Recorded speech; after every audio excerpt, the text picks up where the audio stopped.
Good evening. এখন ঠিক সন্ধ্যার আগের মুহূর্তটা। ছত্তিশগড়ে আজকে সকাল থেকে ওয়েদারটা এরকম বেশ বৃষ্টি বৃষ্টি, এই যে এক ওয়াশিং মেশিন জামা কাপড় কাচা হয়েছে কিন্তু শুকাতে দিতে পারিনি এখনো পর্যন্ত।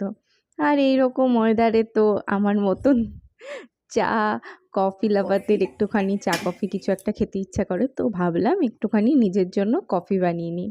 তো আমি নিজের জন্য এইখানে একটুখানি কফি বানিয়ে নিচ্ছি। আর এইবারে গ্রসারির আইটেমগুলো আনতে গিয়ে না এই কফিটা আমার হাজব্যান্ড আমাকে কিনে দিয়েছে। আমার খুব একটা কিছু আলাদা মতো না লাগলেও বেশ স্ট্রং।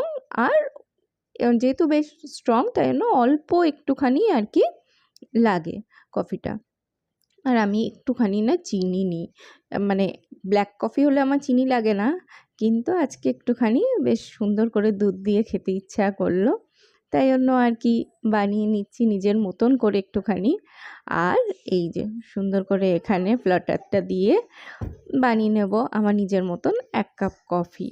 কারণ বৃষ্টি পড়লে না একটুখানি চা কফি সাথে একটুখানি ভাজা পোড়া হলেও আমাদের খুব ভাল লাগে, কিন্তু ওইটা না মানে খুব একটা করতে ইচ্ছা করলো না।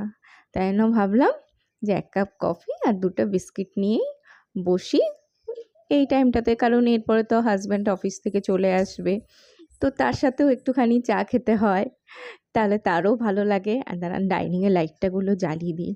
হ্যাঁ, আর আমার না এরকম ওয়ার্ম লাইট বেশ ভাল লাগে, মানে এইরকম একটুখানি হালকা লাইটের মধ্যে একা চা কফি এনজয় করতে আমার খুব ভালো লাগে।